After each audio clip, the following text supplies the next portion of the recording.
오늘 본문은 예수님께서 오병이어의 기적, 오병이어의 표적을 보이신 이후에 일어난 사건을 다루고 있습니다. 이미 이런 사건들이 있었음을 우리는 다른 복음서를 통해서 알아볼 수 있습니다. 즉, 이 바다, 이 호수의 풍랑 가운데에서 예수님께서 메시지를 주시는 것이죠. 사건의 전말은 이렇습니다. 오병이어의 기적으로 많은 사람이 배불리 먹었고 예수님은 그들을 이제 돌려보내셨습니다. 남자만 5,000명이 그 떡과 물고기를 먹었으니 10,000명 이상 되는 사람들이 우르르 이제 자리를 빠져나갔을 것입니다. 그리고 예수님께서는 제자들을 먼저 건너가거라 하시고 본인은 남아서 기도하셨습니다. 홀로 있을 시간이 필요하셨던 것도 같습니다. 그리고 예수님과 떨어져 있는 제자들이 예수님과 떨어진 상태에서 방금 있었던 일이 과연 무엇인지, 어떤 의미를 가지는지를 곰곰이 묵상하며 깨닫기를 원하셨던 것 같습니다. 왜냐하면 사람들이 많이 있고요. 분위기가 상당히 고양된 상황에서는 지금 일어난 일이 어떤 의미가 있는가 반추해보기 좀 어렵기 때문입니다. 마음을 가라앉히고 예수님께서 이 작은 떡과 물고기로 수천 명의 사람을 먹이셨다. 이게 과연 무슨 의미인가? 곱씹어 보고 스스로에게 적용하면서 더 큰 은혜를 누리기를 원하셨습니다. 아, 되었다. 한 끼 때웠다. 그거면 됐지. 그렇게 넘어가기를 원치 않으셨던 것입니다.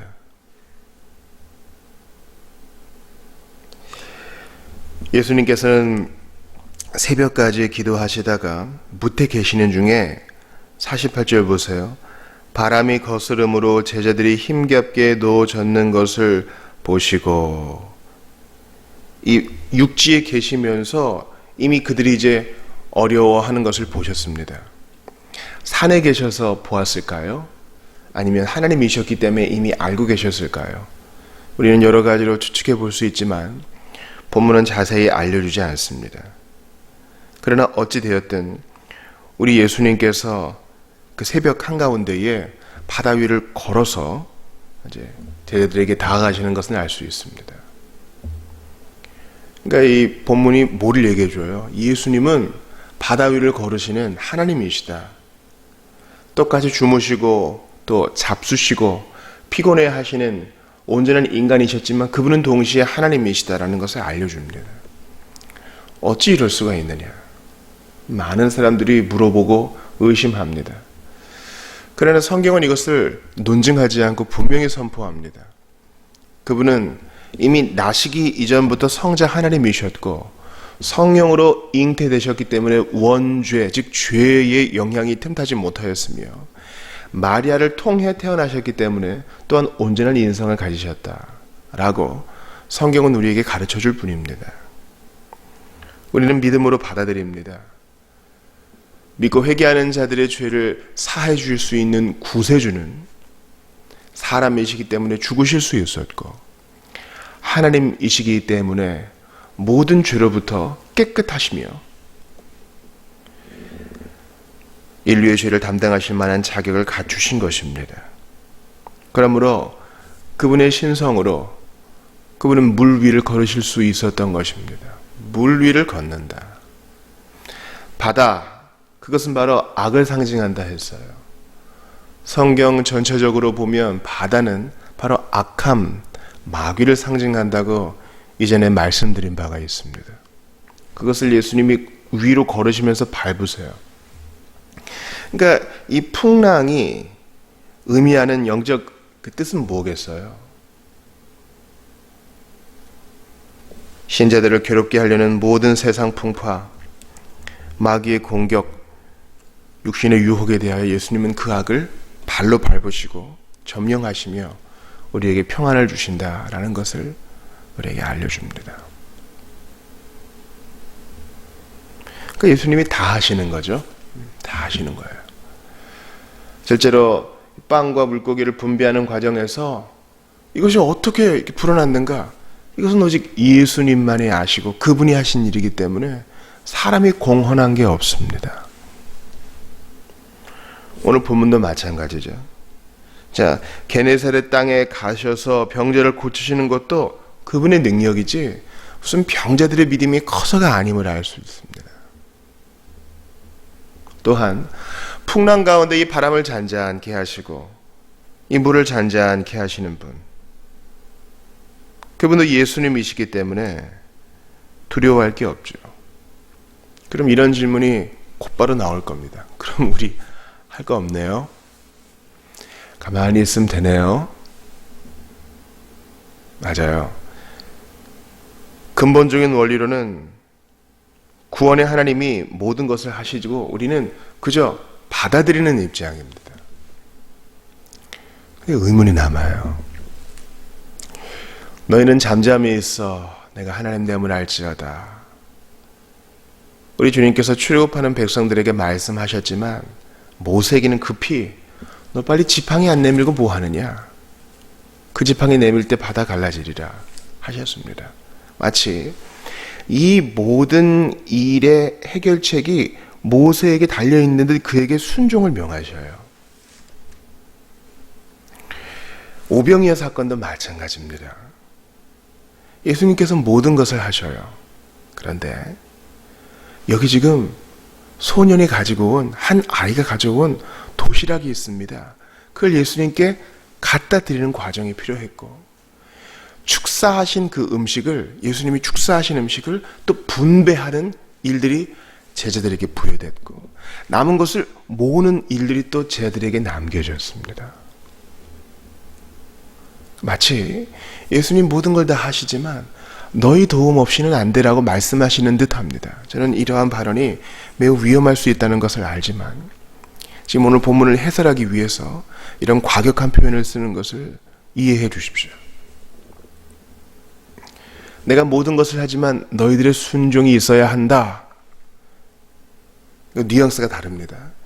내가 이걸 하려면 너희 순종이 있어야 100%가 된다. 그러니 도와주렴이 아니고요. 너희의 순종과 함께 나는 일하련다. 주님이 그렇게 말씀하셔요. 이 돌아오는 주일의 본문도 마찬가지입니다. 창세기 15장을 보는데요. 하나님께서 이 쪼갠 고기 사이로 횃불이 지나가죠. 주님 홀로 이 언약을 체결하셔요. 너는 이거 다 못 지켜. 그리고 지키지 못한 자는 이 고기가 쪼개진 같은 형벌을 감당해야 되는데 너 그 감당할 수 있겠느냐? 우린 못합니다. 근데 그럼에도 불구하고 아브라함이 할 일이 있었어요. 주님이 그 언약을 체결하시고 비준하시는 과정에서 짐승들이, 새들이, 솔개들이 날아와서 그 고기 먹으려고 할 때 그걸 쫓아내는 일, 그거는 아브라함이 해야 돼요. 마치 이런 거예요. 나는 네가 못하는 것은 요구하지 않겠다. 그러나 너 할 수 있는 것 있지 않니? 나는 그 순종 쓰기 원한다. 새들은 쫓아버려라.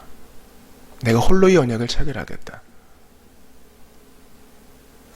하나님은 우리와 언약을 체결하시고 또 그것을 비준하시고 확증을 주실 때 우리의 믿음의 순종을 반드시 사용하셔요. 그것을 원하셔요.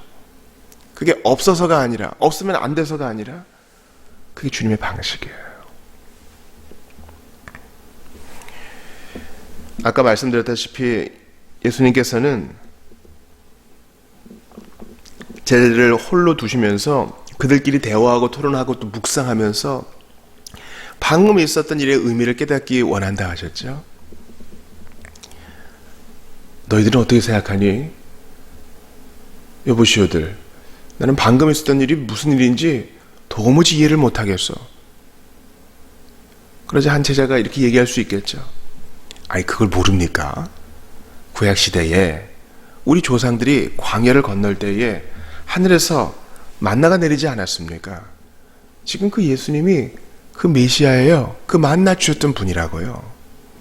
우리에게 양식을 주시는 분, 우리의 영적 기가를 해결하시는 분, 그분이셔요. 그렇군요. 근데 바람이 불어옵니다. 어떻게 하면 좋을까요? 한 어부가 얘기하죠. 이상하다. 지금 바람이 불 때가 아닌데. 아이고, 내가 좀 깜빡했을 수도 있네. 그러나 큰일 났네. 이거 어떡할까요? 또 한 제자가 대답할 수 있겠죠. 우리 예수님께 좀 의지해 봅시다. 도와달라고 고함을 지르든 기도를 하든 그분이 그 수천 명 되는 사람에게 먹을 걸 줬으니 옛날에 하신 것처럼 이 바람 잔잔케 해줄 수 있지 않을까요? 그때 쿨쿨 주무실 때도 도와주지 않았습니까? 그런 대화가 일어나길 원하셨습니다. 근데 제자들은 어떤 반응을 보였습니까? 예수님이 걸어오시는 것을 보자. 예수님 도와주십시오가 아니라 유령이다 하고 놀라고. 또 50절에 보니까 바람 자체로 인한 큰 두려움도 있었던 것 같습니다. 근데 이제 예수님은 물론 배에 타셔서 그들의 믿음 없음과 깨닫지 못함과 둔함을 이제 꾸짖으셨죠.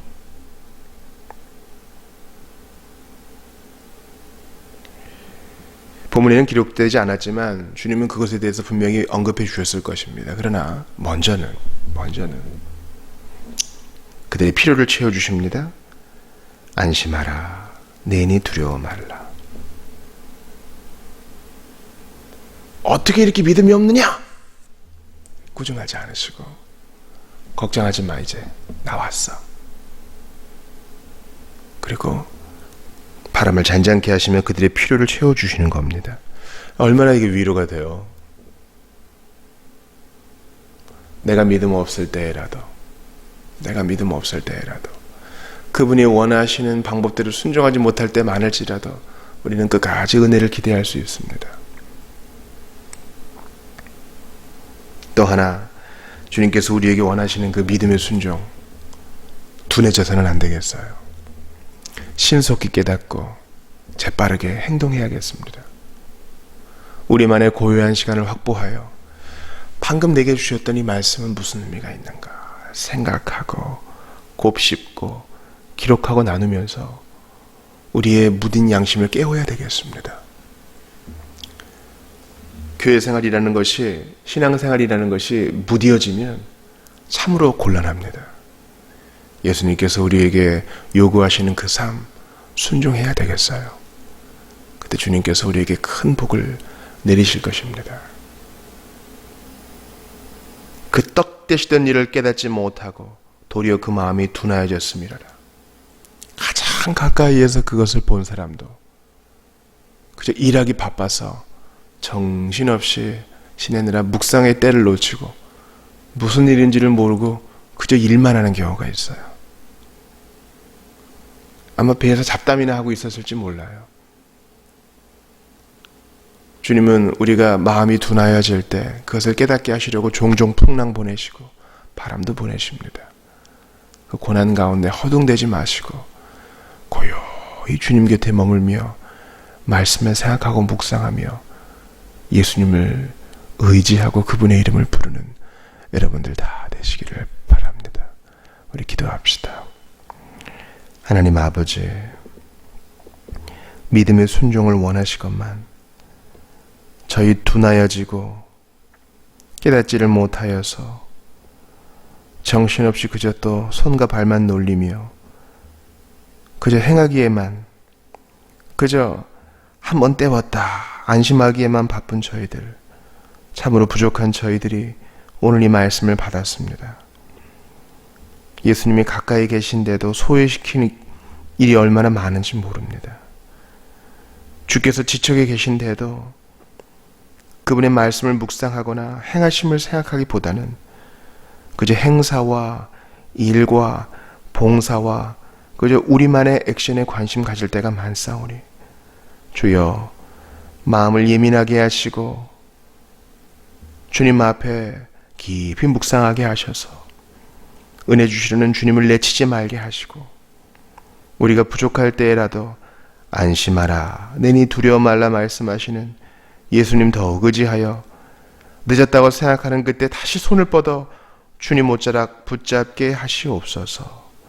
이 아침에도 불러주셨사오니 말씀 깊이 붙들고 눈물로 기도할 때 응답하여 주시며 기도의 샘이 터져서 하나님과 교제하는 그 친밀한 복이 회복되게 하시옵소서.